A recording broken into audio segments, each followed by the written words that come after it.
Bonjour à tous, bienvenue sur CryptoForce. Aujourd'hui, nous allons parler donc de MicroStrategy et du PDG de MicroStrategy, Michael Saylor. Voilà. Et donc, pourquoi MicroStrategy, pourquoi Michael Saylor? Simplement parce que ce sont je dirais, à la fois l'entreprise et à la fois le PDG, les fers de lance, entre guillemets, à mon sens, dans l'investissement des crypto-monnaies, dans le pari sur le Bitcoin. Voilà. Et c'est vrai qu'aujourd'hui, on est dans une époque où on dit les crypto-monnaies, attention, c'est mauvais, c'est énergivore, le Bitcoin, attention, c'est pas bon. Enfin, du moins, c'est les discours des banques centrales, des gouvernements, on va dire dans le meilleur des cas, qui sont tempérés, très mitigés sur la vie, sur la question. Mais d'un autre côté, on va voir quel est le comportement justement des grosses entreprises vis-à-vis des crypto-monnaies et surtout le comportement de là où il y a vraiment le pouvoir, là où il y a vraiment l'argent. Parce qu'aujourd'hui, on sait que l'argent et le pouvoir n'est plus dans les mains des gouvernements et encore moins des banques centrales. Il est là où il y a vraiment l'argent et pas là où il y a la dette. Voilà. Et donc, c'est pour ça que nous allons parler de ça dans cette vidéo. Mais avant ça...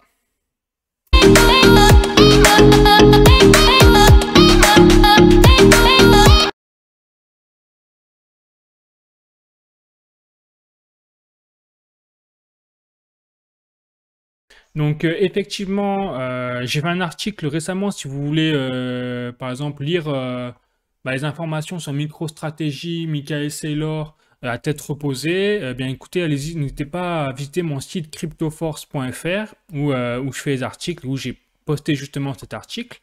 Mais pour commencer, on va présenter MicroStrategy. MicroStrategy, déjà, c'est une entreprise qui est, si je vais sur leur site internet, hein, voilà, qui est là, qui est spécialisée dans l'édition de logiciels vis-à-vis des entreprises. Et donc, ils ont beaucoup de clients aujourd'hui. Donc, vous voyez, ils ont plus de 4000 entreprises qui utilisent en fait leur service. Et en fait, si je peux résumer, leur logiciel permet vraiment d'analyser et d'exploiter les données numériques, le big data, pour les grosses entreprises. Et d'ailleurs, leur client, leur plus gros client, c'est comme par hasard, c'est Facebook, McDonald's, Carrefour, SFR, enfin voilà. Et toutes ces entreprises-là comptent sur le logiciel de MicroStrategy pour vraiment exploiter les données numériques que toutes les grosses entreprises recueillent aujourd'hui sur notre dos, bien évidemment, pour justement se faire plus de pognon, quoi. Parce qu'on sait que le big data, il est considéré de plus en plus, les données numériques sont considérées comme l'or noir, en fait, du 21e siècle, quoi. Voilà. Et donc, pour reparler ensuite de MicroStrategy, l'entreprise a été fondée en 1989 justement par Michael Saylor et également Sanju Bansal. Mais c'est vrai qu'on entend plus parler de Michael Saylor que de Sanju Bansal parce que Michael Saylor a vraiment acquis une notoriété, une célébrité à travers son amour inconditionnel pour le Bitcoin. D'ailleurs, nous allons en parler dans cette vidéo. Mais avant ça, voilà, Michael Saylor, donc c'est lui. Et donc, on va voir un peu son compte Twitter après. Je pense qu'il y a des choses on va un peu rigoler, quoi. Voilà. Bon, sinon, au niveau de l'entreprise MicroStrategy, donc, qui a été fondée en 1989, au début, ils sont partis quand même sur un contrat de 250 000 $. Donc, c'est-à-dire qu'ils ont commencé doucement. Et après, la startup a vraiment décollé, justement grâce au contrat décroché avec McDonald's en 1992 pour un contrat de 10 millions de $. Donc là, on commençait vraiment à arriver dans la cour des grands. Et MicroStrategy est ensuite entré en bourse en 98. Et après, ils ont continué à accroître leurs services au point de mettre leurs services également disponibles via une application mobile et via tablette, quoi. Mais en tout cas, ce qu'il faut retenir aujourd'hui de MicroStrategy, c'est qu'en 2021, c'est une entreprise qui a fait un chiffre d'affaires de 1 demi-milliard de $, donc quand même assez énorme, compte plus de 3000 employés actifs dans le monde, et surtout à des clients, voilà, ils ont TF1, Facebook, ils ont même Coca-Cola, Engie, Amazon. Voilà, donc en fait, toutes les entreprises quasiment du CAC 40 utilisent les services de MicroStrategy, quoi. Voilà, ce qui explique d'ailleurs leur revenu vraiment démentiel, quoi. Voilà. Et donc, maintenant que j'ai présenté un peu l'entreprise MicroStrategy, nous allons voir comment ça fonctionne au niveau des actionnaires. Parce que là, on ne fait que déblayer ce qui est vraiment intéressant dans cette entreprise MicroStrategy. Et donc, en fouillant, je me suis rendu compte que les principaux actionnaires, c'était eux. C'était BlackRock à hauteur de 14,56%, Vanguard à hauteur de 9,31%, et après Ocumus Capital à hauteur de 6,38%. Mais bon, on va pas trop en parler parce que c'est moins important. Mais en tout cas, là, il est intéressant de noter que c'est BlackRock et Vanguard qui, pour rappel, sont les deux plus grosses entreprises quasiment dans le monde. Et à L2, ces entreprises-là brassent 20 000 milliards de dollars à L2. Voilà. Pour rappel, la dette publique de la France, c'est 2 900 milliards. Et eux, ils embrassent quasiment 10 fois plus d'argent dans le monde. Donc, on voit bien qu'aujourd'hui, à travers BlackRock, Vanguard, on n'entend pas trop parler de ces entreprises.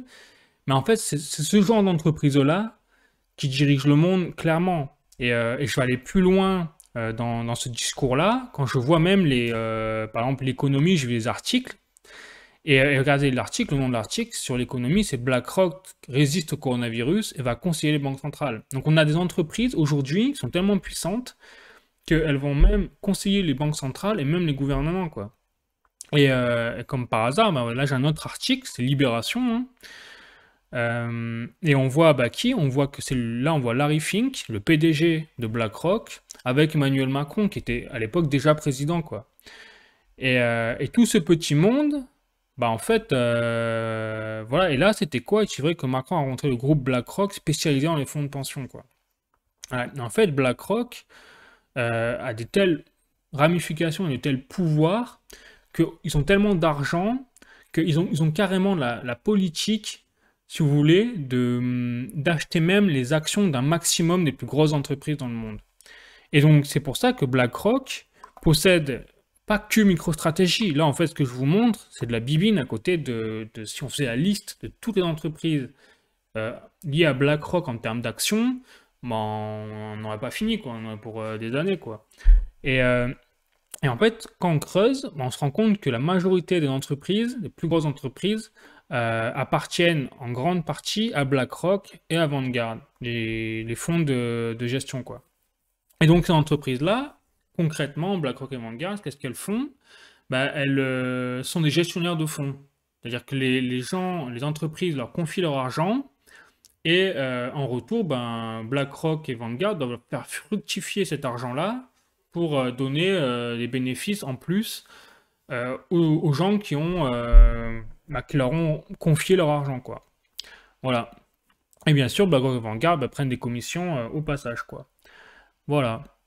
Bon, donc ça, c'est quand même aussi intéressant à noter que même si ces deux entreprises-là ont pour objectif d'avoir un maximum de parts d'actions dans les entreprises, elles n'en ont pas dans toutes les entreprises. Elles choisissent malgré tout dans quelle entreprise elles vont investir. Et quand on achète des parts d'une société, c'est qu'on croit à la société. Sinon on ne le fait pas. Enfin, c'est la moindre des choses, quoi. Et bien là, ça veut dire, à travers ces pourcentages d'actions détenues par BlackRock et Vanguard, ça veut dire que ces deux entreprises-là croient en MicroStrategy.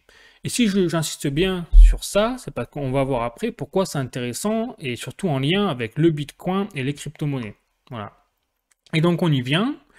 Et d'ailleurs là, on arrive au point où, dans mon article, j'ai mis MicroStrategy, Michael Saylor et le Bitcoin. Effectivement, quand on va sur le compte Twitter de Michael Saylor, qu'est-ce qu'on voit? On voit qu'il a carrément mis dans sa photo le Bitcoin, et lui, il a l'air d'être foudroyé par le Bitcoin, quoi. Et il faut noter quand même que ce personnage, voilà, a 2,7 millions de followers, quoi. Voilà. Et donc, c'est comme ça qu'en fait est partie la politique de MicroStrategy dans le Bitcoin. Parce qu'il faut savoir qu'aujourd'hui, MicroStrategy est l'entreprise au monde, la première entreprise au monde à posséder le plus de Bitcoin dans sa trésorerie. Voilà. Donc, c'est-à-dire que c'est une entreprise qui possède des Bitcoins, quoi. Et elle en possède tellement, elle en possède 130 000 dans sa trésorerie. Et Michael Saylor, le PDG, il a lui-même avoué de ses propres paroles que lui-même en a 17 732 en poche. Ça veut dire que quand le Bitcoin valait 60 000 $ au pic là, de fin 2021, début 2022, bah, Michael Saylor était milliardaire, puisqu'il avait environ 1 milliard de dollars en Bitcoin, et l'entreprise, elle, avait un total de capital de 7,8 milliards de dollars. Voilà. Sauf que, voilà, ça c'est à l'ATH, c'est au pic du Bitcoin, mais quand tout s'est effondré, là le Bitcoin aujourd'hui est à 20 000 dollars à peu près, eh bien, Michael Saylor a vu son capital fondre également, même titre, et MicroStrategy a vu elle-même, l'entreprise, son capital fondre également pour passer de 7,8 milliards de dollars à 2,6 milliards de dollars d'équivalent, quoi. Donc ça veut dire qu'ils ont été flingués au niveau de la trésorerie. Et d'ailleurs, ce qui est intéressant de voir, c'est qu'à partir de là, Michael Saylor a annoncé qu'il démissionnait de son poste de CEO. Et donc, bah, beaucoup de personnes se sont dit, bah, c'est sa stratégie, sa vision, en fait, qui marche pas au niveau des crypto-monnaies, qui a mis en danger l'entreprise, et donc bah, c'est pour ça qu'il démissionne, un peu poussé également vers la sortie, quoi, par la direction de l'entreprise et par le conseil d'administration, quoi. Mais sauf que, bah, du coup, il y a quelqu'un qui a pris le relais, et la première décision qui a été prise par Phong Le, voilà, le nouveau CEO de MicroStrategy, ça a été d'acheter de nouveau des bitcoins. Donc, bah là,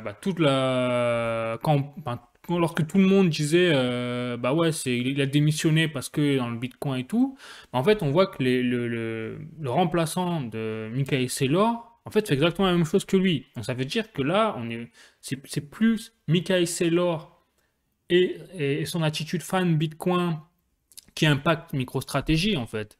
C'est-à-dire que là, c'est carrément MicroStrategy qui a une politique, qui a une vision, vraiment précise au niveau du Bitcoin et pour investir dans Trésor de guerre que représente le Bitcoin. Voilà. À tel point qu'ils ont décidé en fait de faire à travers un financement privé, d'acheter à nouveau pour 500 millions de dollars au jour d'aujourd'hui et d'acquérir 23 000 Bitcoins supplémentaires, quoi. Voilà. Donc, aujourd'hui, ils ont 130 000 Bitcoins MicroStrategy. Demain, bah, apparemment, parce que là, c'est en cours, hein, bah, il devrait en avoir 150 000, un peu plus, quoi, 153 000. Voilà. Et donc, bah, là où, par contre, on peut se poser la question, c'est intéressant, c'est que aujourd'hui, ok, on a un changement à la tête de l'entreprise MicroStrategy, mais il ne faut pas oublier que les actionnaires, il n'y a pas de changement derrière. C'est-à-dire que c'est toujours BlackRock et Vanguard qui ont, alors ils n'ont pas la majorité des actions, donc ils n'ont pas la majorité du pouvoir décisionnaire, mais comme ce sont les plus gros investisseurs, ils ont forcément voix au chapitre, ils ont forcément une part dans l'influence des décisions dans la société, même s'ils n'ont pas la totalité des parts d'action, quoi. Voilà. Et encore plus en sachant le pouvoir au niveau politique qu'ont ces deux entreprises. Et donc, ce qui est étonnant, c'est de voir que la politique de MicroStrategy n'a pas changé, malgré l'hiver crypto-monnaie. Et pourtant, ça veut dire que derrière, les actionnaires ont donné leur accord. Donc en tout cas, BlackRock et Vanguard ont donné leur accord. Et là c'est pour ça que là, on entre dans une phase d'analyse où si ce genre d'entreprise disent ok les gars, continuez à acheter du Bitcoin malgré, même si c'est la défaite, là, c'est la déroute, bah continuez. Bah, c'est derrière, on se pose des questions quand même sur d'un côté, on a les discours des gouvernements, des banques centrales qui disent oh là là, les crypto-monnaies, oh ça mange de l'énergie, oh là là, les crypto-monnaies, attention. Pour derrière, comme par hasard, promouvoir un euro numérique qui consommera peut-être plus d'énergie que les crypto-monnaies, on ne sait pas, hein. Et de l'autre côté, on a les gens qui ont vraiment le pouvoir financier, qui ont vraiment l'argent, qui eux par contre achètent plus ou moins directement, hein, notamment BlackRock, bah, indirectement à travers MicroStrategy, ils détiennent des parts de Bitcoin, quoi. Et ça, c'est quand même intéressant à analyser, quoi, quand dans les faits, c'est étonnant, on va dire. Voilà.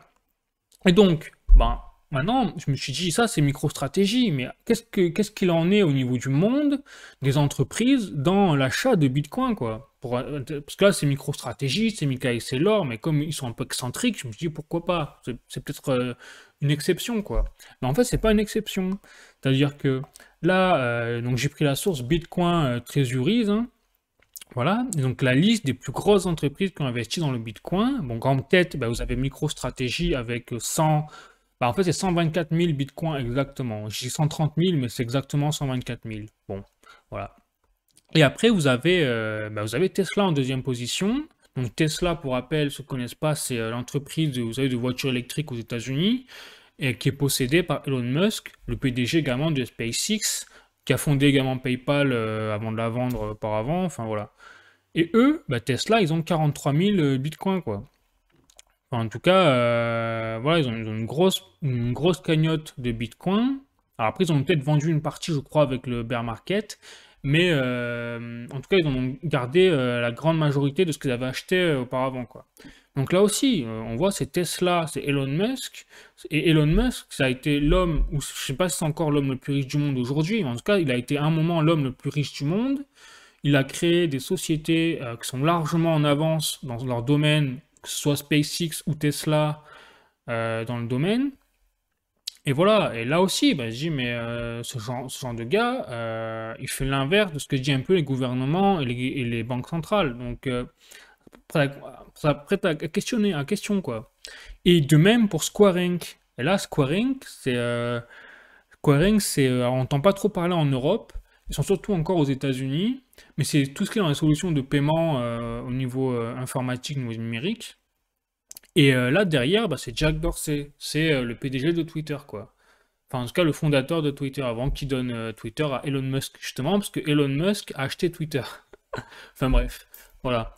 Et donc, Square Inc, c'est aussi Jack Dorsey. Donc on voit bien que là, dans la liste que je suis en train de vous faire, on voit qu'on a les hommes, après on peut mettre les femmes aussi, bon, voilà, il n'y en a pas, mais enfin les hommes-femmes qui derrière ont vraiment créé des entreprises, sont des mastodontes, presque à partir de rien, j'ai envie de vous dire, sont des gens qui ont des visions derrière, et s'ils investissent dans le Bitcoin, c'est pas irrationnel.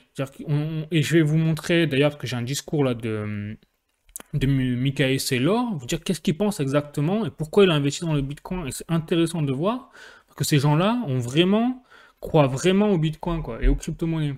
Voilà. Et donc, pour continuer, voilà, donc là, je vous ai mis dans l'article, si vous êtes intéressé, la vidéo de l'interview. Alors, c'est en anglais, donc bon, mais sous-titré français si vous êtes intéressé. Donc, ça dure 7 minutes, mais la vraie interview, elle, dure, je crois, une heure et demie. Donc là, c'est vraiment les passages les plus importants de la vidéo, quoi. Et c'est carrément une interview sur Fox News de Michael Saylor par Tucker Carlson, quoi. Voilà.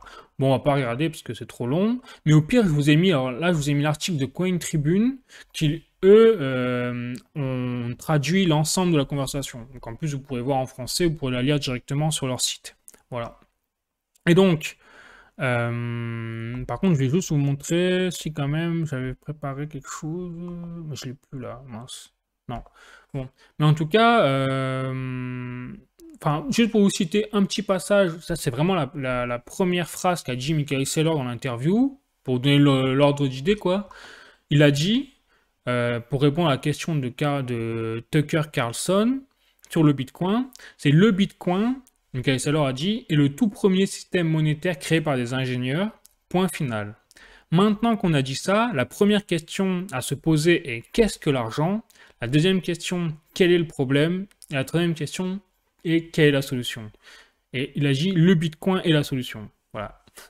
Donc ça c'est dit.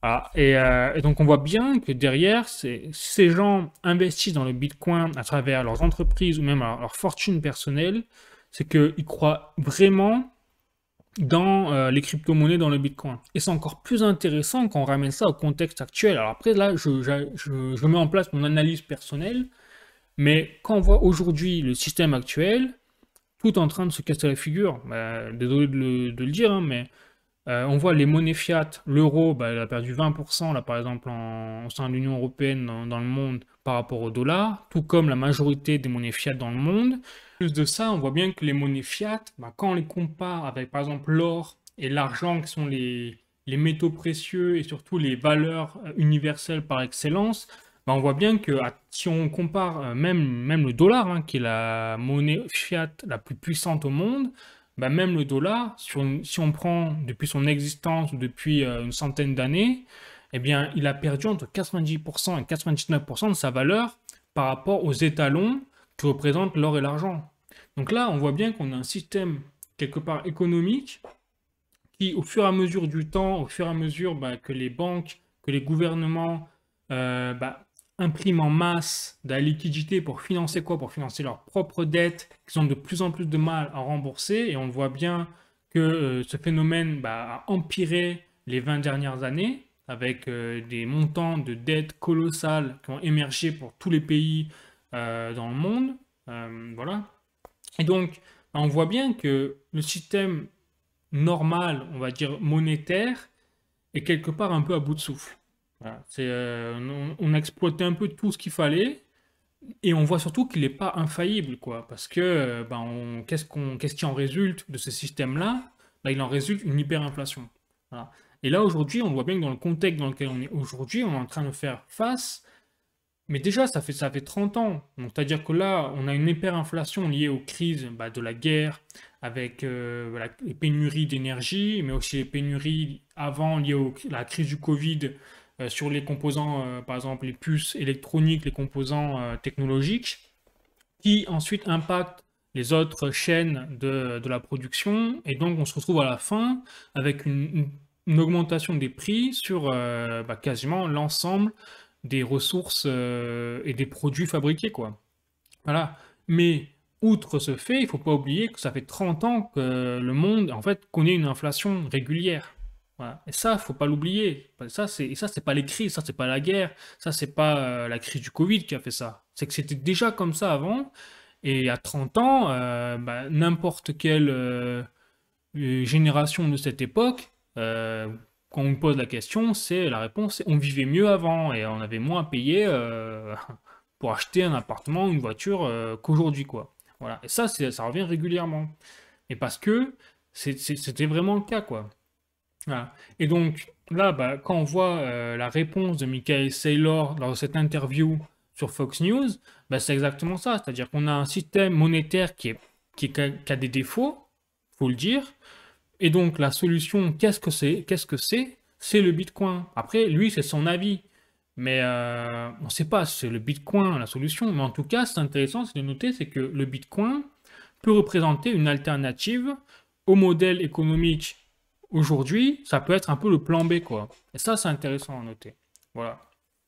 Et surtout, quand on voit qu'il n'y a pas que Michael Saylor qui a adopté le Bitcoin. Il y a Elon Musk, à travers leurs entreprises, hein, toujours, Jack Dorsey et bien d'autres. Et bien d'autres célébrités qui n'ont pas forcément d'entreprise, mais ont acheté des crypto-monnaies. Et je suis quasiment certain que même les personnes, les gouvernements qui prônent attention le Bitcoin, attention, sont peut-être les premiers à en avoir. Je ne serais pas étonné. Après, je ne sais pas, j'ai pas de source, bien sûr, donc ne prenez pas au pied de la lettre ce que je dis, mais je ne serais vraiment pas étonné que ces gens-là soient les premiers à s'être jetés sur le Bitcoin en étant dans le système dans lequel ils sont aujourd'hui. Bon, voilà. Mais pour continuer, après, bien sûr, dans le milieu des crypto-monnaies, rien n'est tout blanc, rien n'est tout noir. Et là, on le voit très bien. C'est vrai que c'est intéressant d'en parler également, pour plusieurs raisons. Déjà, pour dire, MicroStrategy et Michael Saylor, déjà, ils sont poursuivis en justice aujourd'hui pour fraude fiscale. Donc déjà, ça donne bien le ton.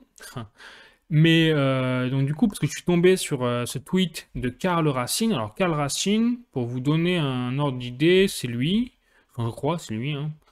Et donc du coup, il est le procureur général du district de Columbia. Vous savez, aux États-Unis, ils fonctionnent comme ça par région, district et par État, quoi. Et donc, ce personnage, il a déclaré sur Twitter hein, qui poursuivait Michael Saylor pour fraude fiscale depuis 10 ans et également MicroStrategy pour l'avoir en fait couvert dans sa fraude, quoi. Et donc, lui, Michael Saylor, bien sûr, il se défend. Il dit pour réfuter les accusations qu'en fait, parce que c'est une histoire de toujours un peu toujours pareil, hein, mais de localisation de vécu. C'est-à-dire, Michael Saylor, en fait, il a acheté une maison en Floride. Il a déclaré que lui, il vivait en Floride, alors qu'en fait, ce que lui reproche le gouvernement américain par le procureur général, c'est qu'en fait, ce serait pas vrai. C'est-à-dire que Michael Saylor, en fait, vivrait dans le district de Columbia, et pas en Floride, contrairement à ce qu'il a déclaré. Et donc, c'est pour ça qu'il devrait des taxes, 10 ans de taxes, que 10 années sont écoulées, au district de Columbia. Voilà. Donc après, qui a tort, qui a raison, bah, dans les faits, personne ne sait, mais on imagine très bien que si le gouvernement américain attaque Michael Saylor, c'est qu'il doit avoir des preuves. Donc il doit avoir des preuves que Michael Saylor ne vit pas en fait en Floride, quoi. Ou pas. Enfin bref, mais peu importe. En tout cas, ce que je trouve intéressant dans cette affaire, quand même, c'est le moment où on attaque Michael Saylor. Parce que ça, qui met la puce à l'oreille. Après, bien sûr, encore une fois, c'est que mon avis théorique. Hein, là, j'ai pas de source, rien. C'est vraiment mon analyse. Mais c'est de l'aveu même du procureur général Karl Racine.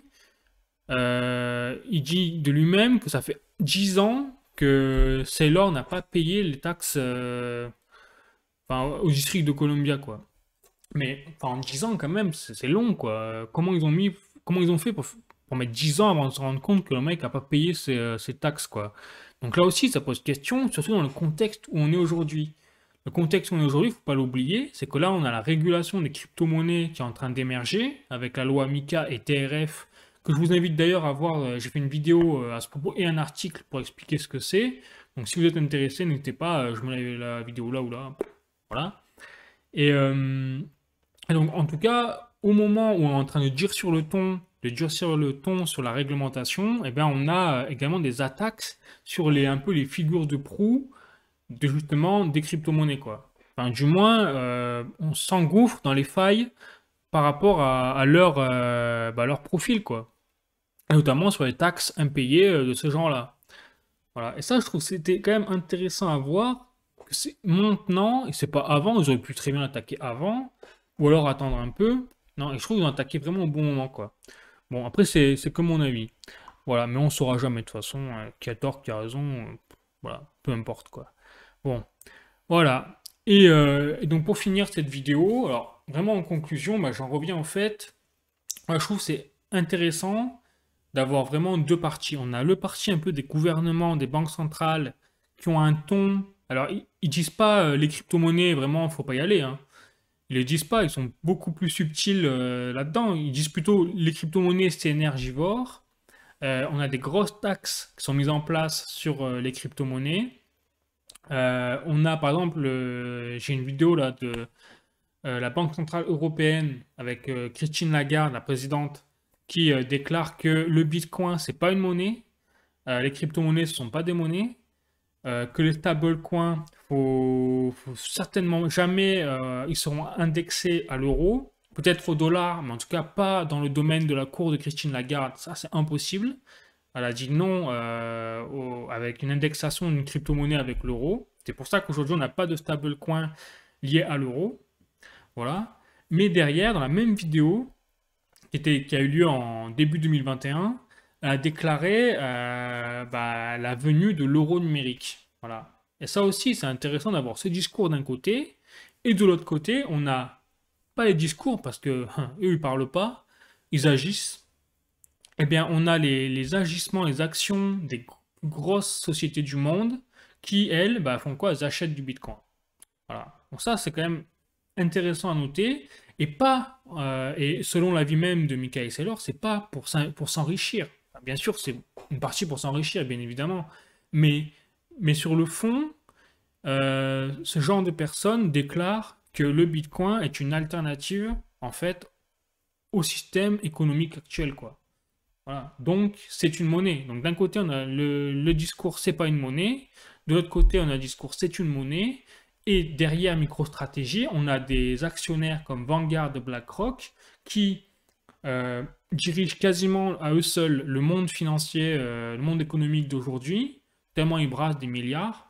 Ils conseillent justement les banques centrales. Donc, c'est étonnant que ces gens-là achètent des actions, qui achètent des bitcoins, puis ils vont conseiller les banques centrales qui elles disent surtout n'achetez pas des, ils ne le disent pas ouvertement, mais n'achetez pas des bitcoins et sur les crypto-monnaies, c'est dangereux, quoi.